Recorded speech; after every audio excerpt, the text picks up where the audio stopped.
आज डॉक्टर मोहन यादव जी की अध्यक्षता में जो बैठक हुई उसमें सबसे पहले माननीय मुख्यमंत्री जी को कैबिनेट के सभी सदस्यों ने बधाई दी, धन्यवाद दिया कि जिस तरीके से जीआईएस हुई है और एक माननीय प्रधानमंत्री जी और गृह मंत्री जी के आशीर्वाद से जो एक बड़ा इन्वेस्टमेंट का कमिटमेंट हुआ है, लगभग 30,70,000 करोड़, और उसमें माननीय मुख्यमंत्री जी ने पूरे प्रदेश में रोड शो किए, विदेश में जाकर जर्मनी में, इंग्लैंड में, और वहाँ के प्रतिनिधि भी आए।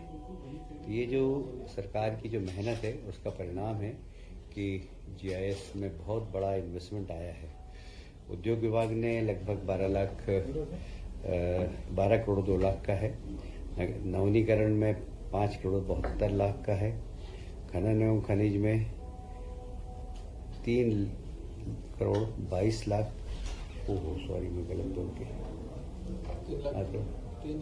3 लाख। उद्योग विभाग के हैं 12.2 करोड़ का, नवीनीकरण में 5.72 लाख करोड़, खनन और खनिज विभाग में 3.22 लाख करोड़, शहरी विकास में 1.97 लाख करोड़ और ऊर्जा विभाग में 1.74 लाख करोड़।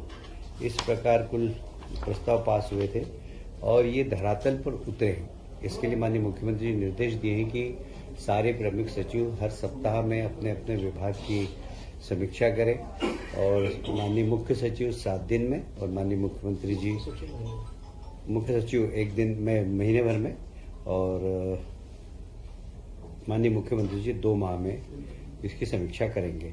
हमारी कोशिश होगी कि इसमें 100% जितने भी एमओयू हुए वो धरातल पर उतरे। इसमें हमारी संभावना ये है कि लगभग इसमें 21 लाख से ज़्यादा रोजगार मध्य प्रदेश के नौजवानों को मिलेंगे। एक बहुत ही महत्वपूर्ण निर्णय, आप जानते हैं कि भारतीय जनता पार्टी ने अपने संकल्प पत्र में घोषणा की थी कि हम किसानों को 2700 रुपये प्रति क्विंटल एमएसपी पर गेहूं खरीदेंगे। हम उसके करीब पहुंचते जा रहे हैं। इस बार कैबिनेट ने निर्णय लिया है कि किसानों का गेहूं हम 2600 रुपये प्रति क्विंटल पर उपार्जन करेंगे।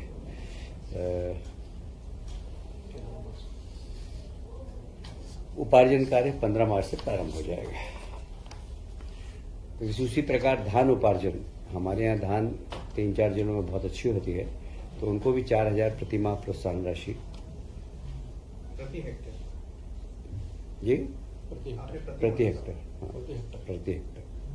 दी जाएगी। एक 16वें वित्त आयोग के प्रतिनिधि प्रदेश में आ रहे हैं। आज ही 1-2 प्रतिनिधि आ गए हैं। 6 मार्च को 10 बजे कुशाभाऊ ठाकरे कन्वेंशन सेंटर में 16वें वित्त आयोग के साथ सरकार का प्रस्तुतिकरण भी होगा। उसमें माननीय सभी मंत्रीगण उपस्थित रहेंगे। कल यानी कि 5 मार्च को वित्त आयोग के प्रतिनिधि माननीय मुख्यमंत्री जी के निवास पर डिनर करेंगे। एक बहुत महत्वपूर्ण कार्यक्रम और माननीय मुख्यमंत्री जी का बहुत ही प्रिय कार्यक्रम है जय गंगा जल संवर्धन अभियान। पिछले वर्ष भी इसमें काफ़ी सफलता मिली थी। इस बार भी 30 मार्च से 30 जून तक आयोजित होगा। संपूर्ण प्रदेश में जितनी भी हमारी वाटर बॉडीज़ है, जल संरचना है, उनका संवर्धन करना और पानी को जितनी भी वाटर बॉडीज़ है उनको संभालना, इसका मुख्य उद्देश्य है। और इसी के साथ साथ वाटर रिचार्जिंग के लिए भी हम लोगों को प्रोत्साहित करेंगे। अभियान कब से? 30 मार्च से 30 जून। 30 मार्च से 30 जून ये अभियान चलेगा। विक्रम उत्सव अभी प्रारंभ हो गया है उज्जैन में। 26 फरवरी से 30 मार्च का आयोजन होगा।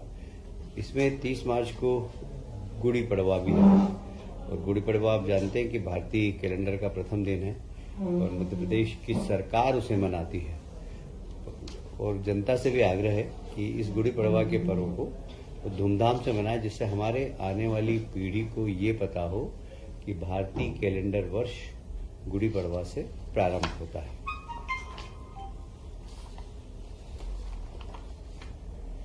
आप सब जानते हैं कि जैसे ही माननीय मुख्यमंत्री ने शपथ ली थी, वैसे ही 1 महीने तक किसानों के सीमांकन पटांकन के कार्यक्रम एक अभियान की तरह चलाए थे। अब इसको पूरे को डिजिटलाइजेशन कर रहे हैं और इसीलिए आज इस प्रस्ताव को मंजूरी दी है डिजिटलाइजेशन को। इसमें 138.41 करोड़ रुपए का प्रावधान है। हम इसमें खुली निविदा आमंत्रित करेंगे और पूरे प्रदेश में जितनी भी किसानों की जमीन है या कोई सी भी जमीन है उसका डाटा कलेक्शन कर लेंगे। हमने जिले बनाए हैं, छिंदवाड़ा से हटाकर पांडुना। अब पांडुना में वन विभाग का एक नया मंडल प्रारंभ कर रहे हैं, इसकी भी आज कैबिनेट ने स्वीकृति प्रदान की है।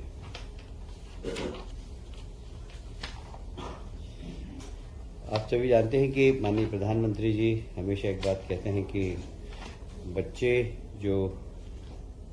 उनका जो बच्चा होता है आंगनवाड़ी का, उसकी जो बचपन के दिन होते हैं 1000 और वो आंगनवाड़ी में पढ़ता है।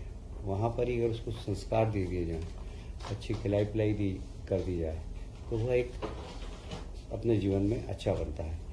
तो आज एक निर्णय लिया गया है कि आंगनवाड़ी की जितने भी कार्यकर्ता हैं उन कार्यकर्ताओं को प्रशिक्षण देने का, और उस प्रशिक्षण के माध्यम से वे बच्चे जो छोटे हैं उन्हें सामान्य ज्ञान देना, शिक्षा के प्रति उनकी रुचि पैदा करना।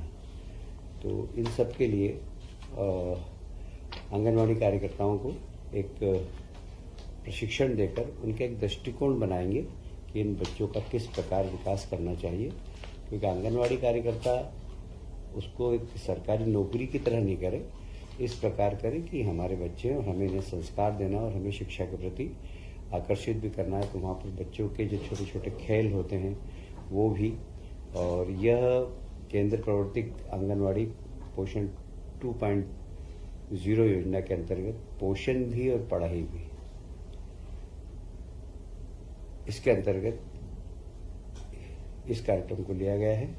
इसमें परियोजना विकास अधिकारी और T3 जो कार्यकर्ता है उन सबको मास्टर टीचर बनाना, ये इसका उद्देश्य हो गया जी। टीएनसीपी का एक एक्ट था क्या, वो विधानसभा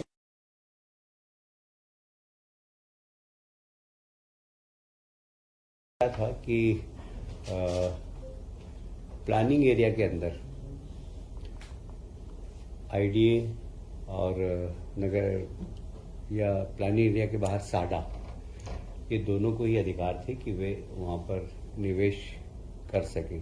पर अब कोई भी शासकीय विभाग प्लानिंग एरिया के बाहर भी निवेश कर सकेगा और प्लानिंग बनाकर और राज्य सरकार के पास लाएगा, शासन उन्हें अनुमति प्रदान करेगी। तो अब जैसे विकास प्राधिकरण या साडा ही नहीं, चाहे आरडीसी चाहेगा तो हम उसको भी अधिकार देंगे।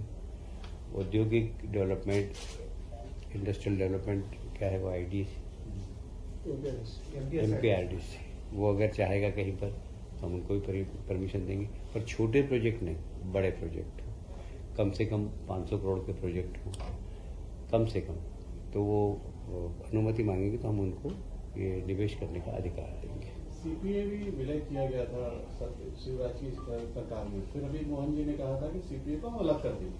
आपके विभाग का सीपीए पीडब्ल्यूडी में विलय हो गया, अब उसको फिर मोहन यादव जी ने कहा था कि इसको हम फिर से अलग करें। माननीय मुख्यमंत्री जी ने कहा उसकी प्रक्रिया चल रही है। अच्छा, बजट बजट के बारे में टिप्पणी करना उचित नहीं है।